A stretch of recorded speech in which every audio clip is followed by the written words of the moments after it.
Welcome to the Hidden Gifts of Loss podcast, where we look at loss and how it has transformed us and how many of us have been able to alchemize our pain into purpose. And you guys, I'm seriously so excited. I have somebody so special and wonderful on the show today, and she has been hugely instrumental in my own transformation and healing over the past year. This is Rita Black. And Rita is a clinical hypnotherapist and a leading expert in both the arenas of smoking cessation and weight loss. She's the author of the best-selling From Fat to Thin Thinking, Unlock Your Mind for Permanent Weight Loss, and the host of the Thin Thinking podcast, which I was on. Her online hypnosis-based shift weight mastery process and smoke-free 1-2-3 programs have helped thousands unlock the power of their subconscious to have powerful transformations into healthier, stronger, and more powerful lives. And yes, please. Rita, I found on Facebook a year ago, I was scrolling and it hit this moment in my life. I'm going to be 60 this year, so 59. I was hit this moment where I'm like, it doesn't feel good to me to be in this body that is 45 pounds heavier than it is now. And I had been a weight struggler my whole life. And I was just like, I don't know how, but I know I want this. And lo and behold, late night scrolling, there was Rita, and her words just hit home for me. And I did her program, and it has made me so much more confident and helped me find my voice. And I don't think I'd be doing this podcast if it wasn't for Rita, because my weight held me back. I allowed that. So I've gotten to know her over the last year, and I coached in her program, her Shift Weight Mastery, and she does a live twice a year. So I will be coaching again. And we were talking about my podcast, and she told me that her work, which has helped thousands of people, was inspired by loss. And I was like, Rita, you have to come on my podcast. And so here she is, Rita. That was a long and well-deserved introduction. Thank you for being here and welcome. Julie, it's so nice to be here with you. And you are such an inspiration to me. I love, love, love. We both are turning 60 this year. In fact, I turned 60 yesterday, which was awesome. I can't wait for you to become 60 because it's not as bad as it seems. It's actually quite nice. I went to the beach yesterday and got in the water and swam, and it just was like such a treat. Oh, so good. Okay. Lovely. But yeah, it's been a joy to watch you, like you said, really become your best self. And not just because you released weight, but because I think the way we communicate with ourselves when we struggle with weight, it really holds us back, right? Just not just weight wise, but just in every place in life.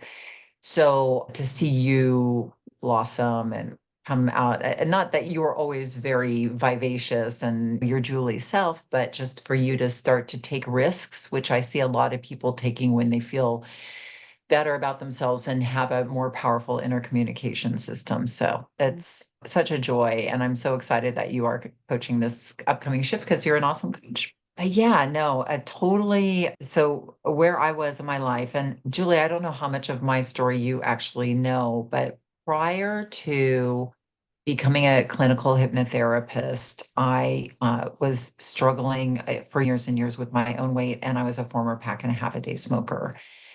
And I lived in Los Angeles. I lived in London first, and my husband and I had a theater company. I was kind of a producer, and my husband's a writer.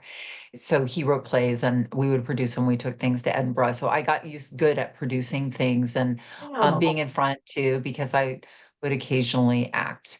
But when we moved to Los Angeles, my husband I'm a Virgo and I'm very organized. I'm a writer. I like to write, and before I had a podcast, I wrote a lot of blogs, but I'm not what you would consider a writer. Like my husband would write novels and still does. He's incredibly prolific and he's an incredible writer. And he had some books published, but I was like, we moved to Los Angeles and because to be closer to my parents who were ailing and kind of getting older. And we ended up writing together. I was kind of the organizer and like, okay, we got to sit down and write something because my husband is creative, meaning He gets up when he wants to. He's like, I'd like to follow this down, or the butterflies or whatever. He's just like a very creative and out there person. And I'm the grounder. I'm like, okay. Mhm. And we came up with an idea because we had just bought a house for absolutely nothing because we moved to LA in the year of the riots and or like after the riots in 1994, the huge. Do you remember this, Julie? Because I know you I were from left California. in I left in 1991. I Okay, like so you saw the left writing right on the walls and was before. like, I Okay. gotta go. Yeah. Yeah. LA was it was a weird time. It was an awesome time because the city was empty and everybody was leaving LA. Wow. And so, and we were living at the beach out in Venice because everybody in England said, you must go live in the beaches. It's so wonderful. And we must live in Santa Monica. So we're living out there, but we were like, it's so cold out here. And it was expensive, like because we thought we should buy. Like I was almost 30. I was struggling with my weight. I was smoking. I was like, no, I was like a little younger. My timeline's a little weird, but anyway, long story short, we bought this house that I'm living in now, that I'm sitting in now, 30 years ago for nothing, like under Oh, $200,000, like nothing. And it's an amazing house. It's probably worth amazing. like 10 times that now. Yeah. And because real estate's insane here and unfair. Yeah. But whatever, we bought it and we had no money. And I was like, we've got to do something because we had this theater company. And then we were like, we're in LA. What are we going to do now? Because my husband had friends. My husband had studied film at Columbia and he was like, had friends out here and they said, you should come out and write for film. So he was like, well, Mm. okay. But my husband didn't have that kind of fire. And I was like, okay, we're going to come up with the idea. We'll write it together and we'll sell it. It was a stupid idea. It's like, how hard is it to sell a screenplay? It's really hard. Anyway, we came up with a really great idea and we sold it. And this is not I'm sorry. I'm only telling you this because so what happened was we ended up selling it in this Oh, crazy story, and all of a sudden we were Hollywood screenwriters. We wrote for Disney and we wrote for Miramax and we wrote for all these places. We were employed Hollywood screenwriters, and I hated it. We had a glamorous life, like not a glamorous life, but we yeah. went to parties where you would see Ellen DeGeneres and all these kind of Yes. You celebrities, were in the and industry. we're in the industry. That's what they say in LA.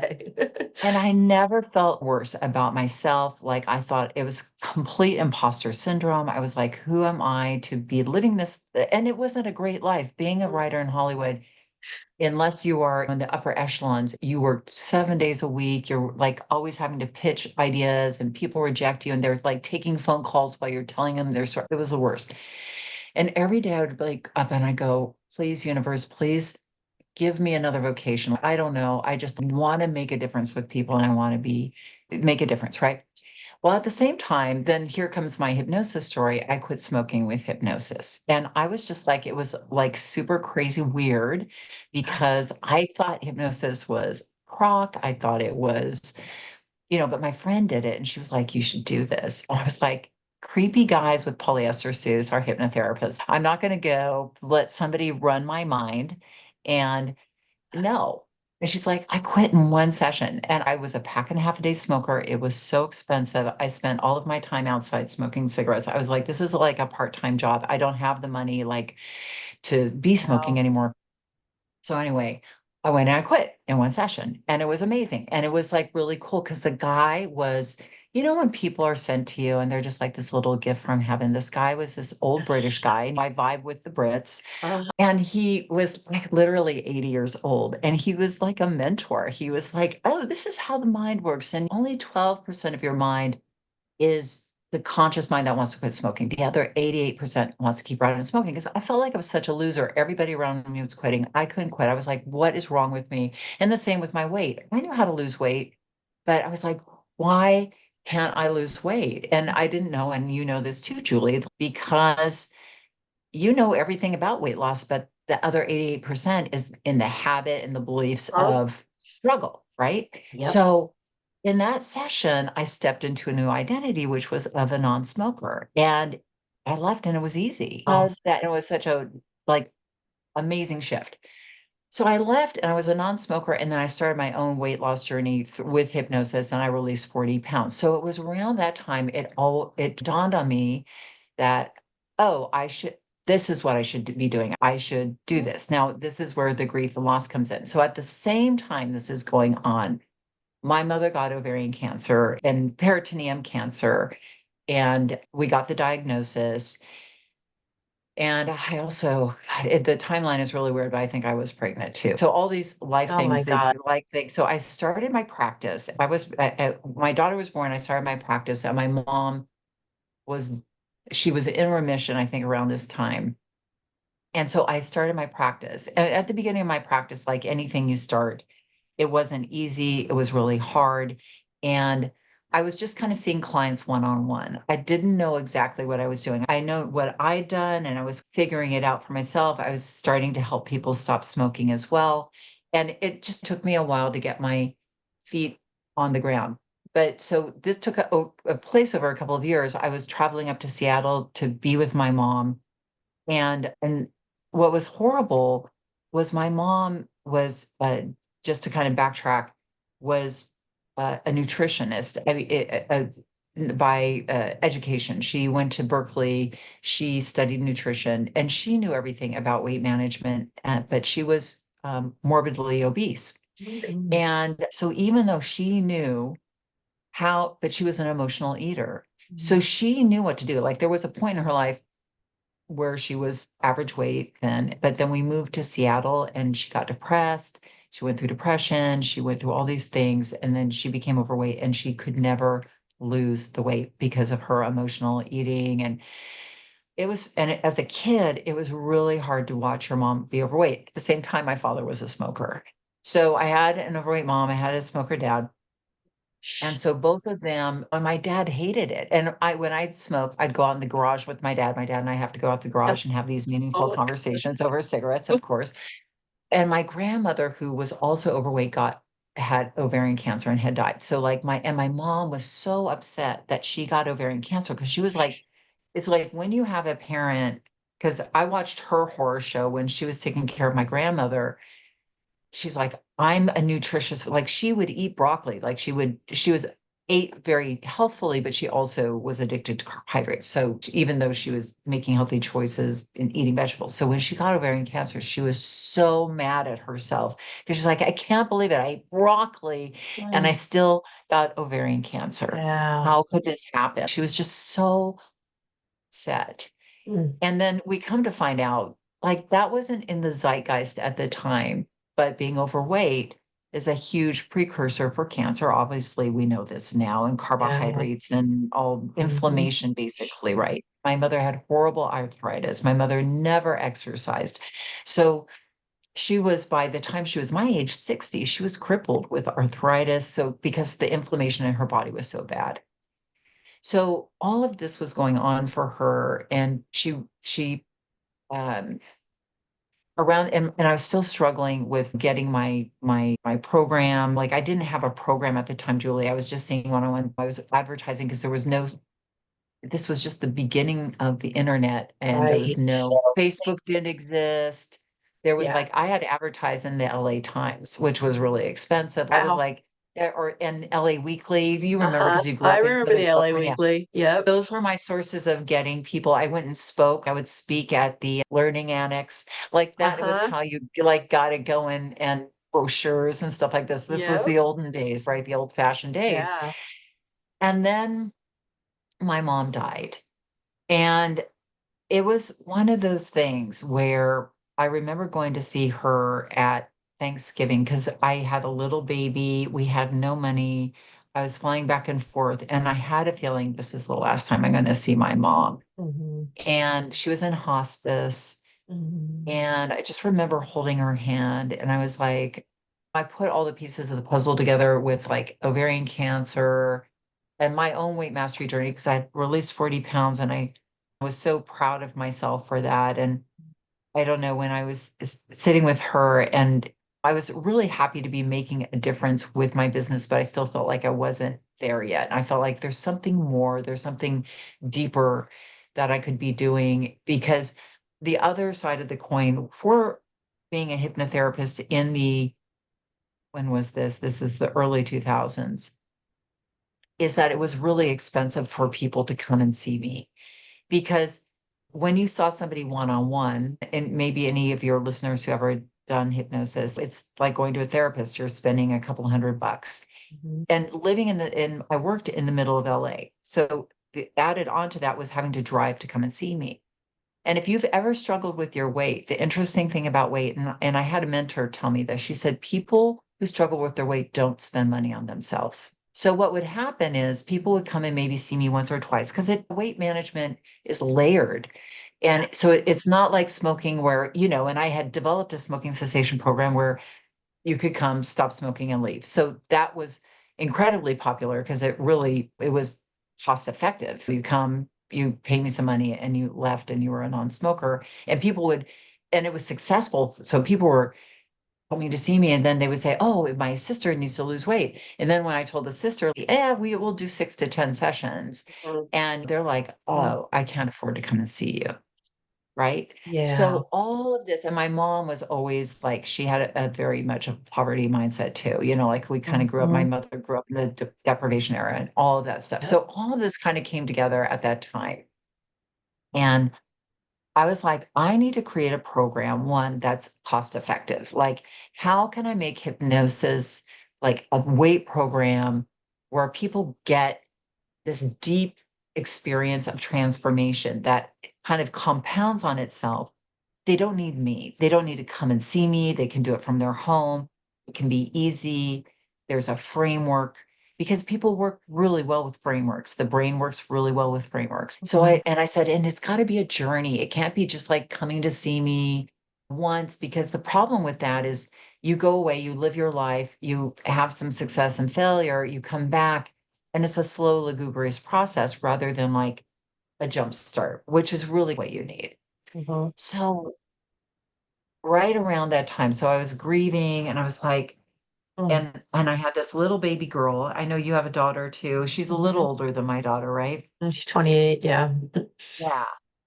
And oh my God. So she was a baby. I was grieving and I couldn't really grieve because I was having to be mommy and I had to run my business. And I think I suppressed my grief for a while. But I think the gift of that was that I put that energy into this creative project of creating the shift weight mastery process, which was like, I just went deep. I asked my husband, I said, I don't know who I am anymore. I am so in so much, like I'm mourning my mother. My daughter's, just a year old. I don't know if I'm a very good mother, but I was all these identities were like swirling around me. And I was like, can you just give me permission to go south and really create this thing like that I need to, because I really needed to carve out time and I needed, because I had to keep working, I had to keep being a mom, but I had to maybe after my daughter was in bed, go and on the weekends for a couple of hours, go and just go deep into this process and figure it out and put it together because it took a lot of time and research and just creating the product itself or the course itself. And so that grieving process, I felt like I was doing it for my mom because it was my mom. I remember as a daughter, and I don't, did your mom struggle with her weight at all, Julie? Or was Yeah, she was never like obese, but she mentally struggled all the time. I mean, she had to weigh 138. And I can remember as a little kid her telling me to count how many pretzels she ate. And every Friday she would get weighed. And if she was 138, we would go out to eat. And if she wasn't, it was not a good weekend, you know? It's just so that's like Oh my my first memories of God. weight when she used to do these weird exercises. And I think I remember her kind of hitting herself in the stomach because she would say how disgusting her stomach was because she was fat and she wasn't. I mean, she really wasn't, you know? So yeah, Oh, it gets ingrained in us from such a young age as women that uh, it's I think we so equate our hard as worth a with kid our to watch body. that. And yeah, yeah, And yeah. it How are you gonna teaches, I don't know, I would watch my mom in the kitchen because she had this thing of talking to herself. Like she would eat a healthy dinner, but she would emotionally eat and then she would yell at herself in the kitchen, kind of not knowing that I was in the other room. And and that That got to me, and it was horrifying too, as somebody who by the age of 12 was overweight. So it was like not only would I watch her own shame and self-criticism, I was like, am I going to end up like this? Am I? The sad thing about my mom was she lost weight during chemo, but she never got that for herself. Like she never got that, like, now I know there's a key. Now I know you can figure it out for yourself and have that. And I went in part of my mourning process, I was like, I want to give other people something my mom never had, which was like that freedom that she Mm, never had. She died never having that freedom. And what's amazing, because Julie, there's amazing women who are in their 70s and 80s going through the shift, and they want to release weight for sure for their health. mhm, But really, it's to prove to themselves they can do it and that they get mm. that inner Yeah. peace. Yes. Yeah. And so for me, that like when I was writing my book, it's because it's hard to write a book, as you know, because I know you're I'm starting to write trying. a book. It's very hard. Much easier to do a podcast. I recommend it. Well, something my husband told me, because he wrote many books, is, and I do this in the shift too. I say, write a letter to yourself, because you'll get in the middle of your weight loss journey and you'll forget and you want to read that letter. And he said to me, write a letter to yourself when you start your book, for the reason that you want to write this book. Because when you get to the middle of it, you're going to go, why in the hell am I writing this? And so when I was writing my book, I got to that place and I pulled out my letter for myself. And it reminded me of my mom. And I was thinking about the reason why, and I had a mentor tell me this, and I know this is for you too, Julie, because I want you to hear this, is because especially as weight strugglers, we can get into perfectionism. Mhm. And I had a mentor tell me once, if somebody's drowning, you don't build the cruise liner. You got to just get in the dinghy and go and save them, right? Oh, that's so And good. Mm. yeah. And so when I was writing my book and I was getting all into my like, there should be another chapter and my voice isn't good enough, I was like, wait a minute, there's somebody who needs this today. And you don't have to be perfect. It Mm. doesn't have to be perfect. And that's been my philosophy from all the stuff in the smoking cessation program. And then when I started putting everything online, it was the same. It was like you don't have to be a perfectionist, Rita. It has to be good. It has to be you, of course you want something good that's going to be powerful and people can use, but as a creator, you can really hang yourself up with that perfectionism. Yes. Yeah, you can. Yeah. Okay. And I think my mom was really a perfectionist. Everything had to be perfect. And I think that was she got caught up in that I'll be good tomorrow. I wasn't good today. That weight struggle cycle, which Yes. is really what the shift is about. And then Mhm. so after my mom died and I did create the shift and I started doing the shift, I was helping smokers, but I didn't really have a process. And my father literally was struggling because my mom was dead. Like he loved my mom so much. He died of a broken heart. We all think he died of a broken heart 2 years later because he just missed her so much. And he had some sort of heart thingy majingy, but they did a autopsy. They couldn't figure out what was wrong with him. Or yeah, he died of a broken heart. So after he died, because he also had some stuff with his lungs in wrapped up in his death, and I was like, okay, I'm going to really create an awesome smoking program. Again, people could still come and but it was just like something that I could put, ultimately I put it online too. But yeah, so both of my parents, and it's so cool now because they died in the early 2000s. I mean, they died quite a long time ago. But I don't know if you've had other people on who had small children when their parents died. It was such a weird time because my son like I had my two children within 3 years of each other. My parents died within the same framework of time. So I was like, you're in another world when you're pregnant and having children, right? And they're babies. Like you go into a cave and you don't know like it's Yeah. a really Yeah. like It's a out of body big experience. And then you're working transformation. full Yeah. time. Yeah. So that was going on, and my parents were dying. So I think I suppressed it. So a lot of the unfolding of the shift and the smoking cessation program was, in a way, part of my mourning process to kind of like my parents were the kind of people, they were incredibly disempowered people. you would say, oh, you should do this. And they're like, yeah, it's not going to work for me. Like it was so hard as a child to have parents like that. I had those So parents too. I hear you. you Yeah. did, You yeah. just were like, no, you can have this, just, Oh no, it's not. I think oh maybe it was that no, generation. They it would just be was, like, we'll just yeah, make it's too late do. for me. Yeah. And I don't know if your mom was like at 60, my mom was an old woman. Like she was hollowing around. She like didn't care about her appearance. She was like, and yeah, anyways, when you have parents like that and you have clients who remind you of them, but they're like, oh, I can do this, I can be transformed, and we can do that, and they're willing to go for it.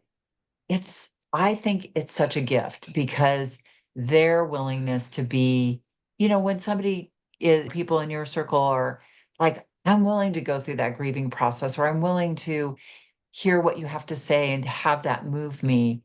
It's such a gift for you as it's Yeah. such a healing process. Is. Yeah. You like created each one of those for your parents. That was like your gift back. And then you get to have the experience of what you couldn't ever quite give to them. Yeah. Because as a kid, when you're struggling, and I was talking to my therapist about this the other day, it was like, yeah, gosh, they would just never and of course that was on my side of the street. Like as a child, you feel like it's my job to save my parents. So you do all these things and you try to be the great student and you try to Yes. go and have a good life. And you're like, here, I'm having a Yes. good life. And Yeah. here, I'm a successful Hollywood screenwriter. Aren't you happy? And they're like, wah, wah, wah. No. Yeah. And so I was like, well, why am I struggling? Why am I in Right. a job I hate so much? Maybe I should just do something I like and move on with myself. So the whole thing has been like I turned 60 yesterday, and it just feels like a rebirth in so many ways. And it was such a joy to go into my community yesterday because I know you've got this great community, Julie, and to have people wish me happy birthday, say, "Oh, you've made a difference in my life." And so I do feel like I'm getting it back. And every birthday, I kind of do a little, and I don't know, have you talked to, I'm sure, has this happened for you? Like about a year after my mom and dad, each of them died respectfully, Yeah. I feel like I got them in me, like they come and then I can have conversations with them, right? And so, Hmm. like when I was writing my book and when I was creating the program, I was like, Mom, what should I do? Give me some guidance. And I feel like she helped me create the program. And, my dad too, with the smoke free, I was like, Dad, come on, help me. And am I doing the right thing? And so every birthday too, I kind of sit and just, especially for my mom, because she gave birth to me, and to just sit with her. I try to do this ritual every birthday is to be with her, say, wow, you gave birth to me. That's got to been hard, and raising me and all of that. And every year it's more poignant because I now have a daughter who's 22, and I totally know, like, oh my God, I must have been just incorrigible. Like, oh my God, what you had I to was put too. up. I I was was so like, rebellious. oh, yeah, and I Perfect, was so trying to be perfect grateful. and yet rebellious, and yeah, not grateful. And it doesn't that just drive you crazy with your kids? I mean, whenever, it takes them a long time to learn to appreciate what their Oh parents my do for gosh. them. I know. And I started having kids late. So I say to my kids, I was like, I'm living to 100 just so that I get to see you have to go through what I went Yeah. through. Oh my gosh. Crazy, Oh, crazy, crazy pants. But yeah, so I really feel really grateful for my parents. And I do have a little, I have a little morning ritual where I now am very into, because I've become into longevity. And I don't know if you've watched the Blue Zones documentary or anything like that, the I've Dan watched Buettner a couple stuff. of the episodes. Yeah, yeah.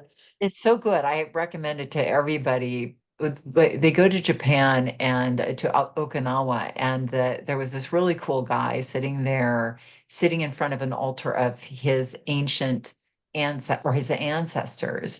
And he every day wakes up and kind of sits at this altar and thanks the ancestors. And I was like, that is such a cool ritual. I Mhm. really think that's awesome. So I now have a practice of every day waking up and thanking my mom and my dad and being with them, and then expanding that out to their parents and the next parents. And it's really so cool. It's really brought a lot of value to my life. Yeah, that's so powerful. I have a picture of my parents that's right by my computer because I feel like they have blessed this entire endeavor. And my mom would be like, "Oh, Julie, you can just do anything. I could never do that." I could just hear her. But Oh, I have felt them around me. I almost feel like I didn't lose them. I found them because I feel like I have a different relationship with them now. But it yes. isn't like they're gone. They're just in a different form. I really believe Hmm. that. I feel them.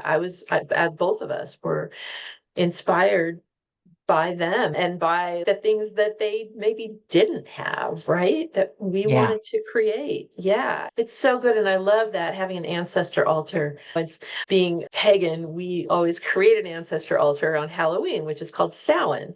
And Samhain is Oh. the time when they say that the veil between the worlds is thinnest. And that when you're, Oh, because you think about it's a change of seasons, not that you really see that in LA, but in this part of the right. country, it's a very marked transition and there's death everywhere. The leaves are falling, the grass is dying back, all of Yeah. that. And then that's the belief that that's when they're the closest to you. And we'll have like a Halloween party might be more like a Samhain ritual where you have a fire in a circle and you honor your ancestors. And it's very Love deliberate. And I that. love that you just organically created an ancestor altar. It's the coolest thing. Mm. And the Oh, well, I meaning was that that practice brings to you. Oh, it does bring a lot. And now I'm going to have to do that around Halloween. Although in California, you're not allowed to have fires that time of year because I everything would know, burn down. We'll just have to do the fake fire. right? But I love that. Yeah. No, it's been a really interesting journey but bringing, yeah, I agree that my relationship with my parents is a great relationship. And I think and all of their wisdom, which I never appreciated when I was a kid, I think I own now more because I've cultivated that relationship with them. It's hard to put your finger on it, but it's just you feel it. And sometimes you feel their Yes. presence. I mean, I do Yeah, at certain times, I not do all the time. too. Yeah, I'll Yeah. get little messages. I'll feel like they're saying hi. I'll see an old blue Prius, right? And I'll be like, that was their dream car, you know? Had it until they died, you know? Oh, And I'll be like, I oh, love my mom, that. you know, or I'll see like a certain number or, you know, just different things. It's like, I do. I feel like those signs and symbols, they mean something. And if you notice them, if you notice the hidden gifts, you'll find them.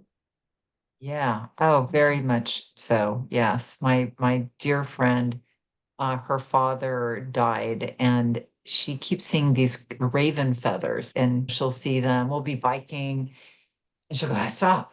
She gets her raven feather. This is a sign. She had a raven feather like appear in her car, Uh-huh. all these different signs. So it's very Mhm. cool. Very Yeah. cool. Yeah, my mom shows up as a monarch butterfly a lot. Right after she died, my brother was sitting outside, and a monarch butterfly literally came to the bench where he was and crawled up on him and just sat there for quite a while. And when I was recently in LA, I got to see my parents' house. The couple who bought it and remodeled it, I kept in touch with them very deliberately because I wanted to be able to see the inside of that house when they got finished. Because, like you were saying about your parents, like I always wanted more, especially for my mom. You know, I always wanted more. They had an 800 square foot house, and you know, it was my dad pretty much took over most of it, and she had this tiny little kitchen where you could barely even walk by the table. And these people, they transformed this house and it's better than like my wildest imagination, and it made me so Wow. happy. And they have been remodeling it for a while and they haven't quite moved in, but she told me every time we come here there's a monarch butterfly that flutters around the front door, and they said we say hi, Nancy. Oh my God. Right. That is awesome. Yeah. That's crazy. Did they add square footage to the house, or did they keep it No. 800? Which is so surprising. It's like 8.99 or something. What they did Uh-huh. was there was a door, the kitchen door, which they eventually my parents took off, but that was 3 feet from the bathroom door. So it was not an ideal place to eat a lot of the time, right? So they sealed that wall off and that gave them all this counter space to the Oh, kitchen. They didn't add square footage because there wasn't really a good way to do it. You would have had to have a bedroom going through another bedroom, but it is a Mm. huge backyard by California standards. I mean, huge. So they're going to create more of an outdoor, a lot more outdoor living. You know, they've added a deck, they added they own jet pets. I don't know if you're familiar with jet pets, but they ship exotic No. animals everywhere, and they're right by LAX. Anyway, they said, yeah, we're going to build a catio off of the two-bedroom windows, and we're building a like basically an air-conditioned kind of condo for the dogs. And I thought, well, of course they are, because that's what they do, right? So it was just, oh my gosh, it was the coolest thing to be able to see that house, and then for her to tell me about the butterfly. I was like, yeah, Oh, yeah, oh, she's there. fantastic. I love Yeah, that. I know. That's So, oh my great. gosh. I'm so glad I finally got to hear that whole story about your Yeah. process and you creating the shift. And yes, oh my God, what a gift. Like to thousands of people. Yeah. Yeah, No, just it wouldn't have happened if it was such an impetus, mhm. you know, and it was I don't know how you felt about creating uh, your world that you've created, but it was just like, you're either going to do this now or you're never going to do it. So, and you kind of had to just go for it. Had So to I'm go so for it. glad. It was like a Yeah. calling, really. It kind of felt like a Yeah. calling. It felt like, Yeah. because I had the idea that I wanted to start a podcast right after she died because I just needed to talk about death, you know? And I'm like, I'm sure a lot of other people do too, but that was 3 years before I actually, almost 4 years before I actually did it. I was kind of Yeah. getting untangled from some other earth situations and finding my voice and healing from grief and all of that stuff. But then it was like, oh yeah, it's time. And then I found my other mentor, Stacy Lauren, and she's the one that was like, just do it messy. Don't try to be perfect. If you want to do this, if you want to get your thoughts and your voice and your idea out there, just do it. And I was like, you know what? Yeah, it doesn't have to be perfect. It can be messy. You know, tech is always my big old challenge. And I know we've talked about that. And I thought, well, how am I gonna, I don't know how to do the tech. And it's like, yeah, but you learn as you go. And yeah, that's it. I felt the same thing. You got to just do it now. Otherwise, what are you waiting for? This is, I mean, when we're 60, we're probably two-thirds of the way through, right? I mean, not for you. You're going to be Half, 100. maybe I'm not half. sure if I No. want to be 100. But so Sure you do. But let but me, but yeah, yeah, I hear you. yeah, Yeah, yeah. now or never, and we're still young, and you'll look back when you're 100, because I just went to my neighbor's 100th birthday party. And yeah, I was the youngest person there. So I was like, see, to a 100-year-old, I'm young. Just a kid. So great. Yeah. So let me shift gears to the shift. We do 2 live shifts a year, which is the 30-day process I was telling Julie about and that Julie's going to be coaching. It's a 30-day process that's all online. You either do it through an app or on your desktop or both. It's very online, but there's a group of usually ends up being 600 or 700 people that are going through the process, and then we have lots of coaches that are supportive, and we're meet in our community. We have a Facebook community, and then we do weekly meetings and workshops, and it really gives people, I feel like it's magical because it really gives people that community, uh the Yeah. community that people do it a self-study way too, but I think there's an energy of everybody going through it together and making all the discoveries together. So um, that's coming up. But if you want to learn more, I actually have a free masterclass. If you want to go and get into it, because we will be doing hypnosis in it, I help you kind of see how your brain, your subconscious mind is resisting change and self-sabotaging. And you're not the fault. It's just how the brain is designed. So we learn how to use the brain more effectively to lose weight, but also we'll do a hypnosis session. And so please come. It's a great master class. I love teaching it. It's live. So if you go to www.shiftweightmastery.com/live, you can get in. But Julie's also going to put a link in below in Facebook, I think, Mhm. or in the show notes In the in the show podcast as notes. well. Yeah. And I'll also give Julie the link to, I have an on-demand masterclass too that it isn't live, that you can visit that as well if you missed the live event and um, get in that way. So always a chance to learn if you're struggling with your weight, is a really great entree into the kind of work and how I help with people make that transformation for themselves. Yeah. Yeah, it's great. It's the best. It's the best Oh, thing thank you. ever. I never thought I would be able to lose this weight, and I just Yeah. can't tell you. Like I feel so free. It's like you were saying, your mom didn't have that freedom, that peace, Yeah. you know? It's peace. It is that Yeah. peace is, I think that's when you get to that part, because the weight is one thing and it always feels awesome to release weight, but the way you keep it off is you stay focused on that peace of mind, which really is, and again, I think you've really embodied that sort of journey in a higher level way because you've taken on a new project and really transformed yourself. It's like you Yeah. aren't who you were a Yes. year ago, I'm you not. know? Yeah, Yeah. not at So all. that's so cool. So Yeah, it cool. is, Rita. Yeah, and yeah, just thank you. Thank you for today and for the shift and for being you. And Oh, yeah, I really appreciate this. Yeah, what well, fun. thank you, Julie. And keep doing what you're doing. And I think you're on the start of something really fantastic for people to really share their gifts of grief. That what a great idea. Thank you. Yay. You.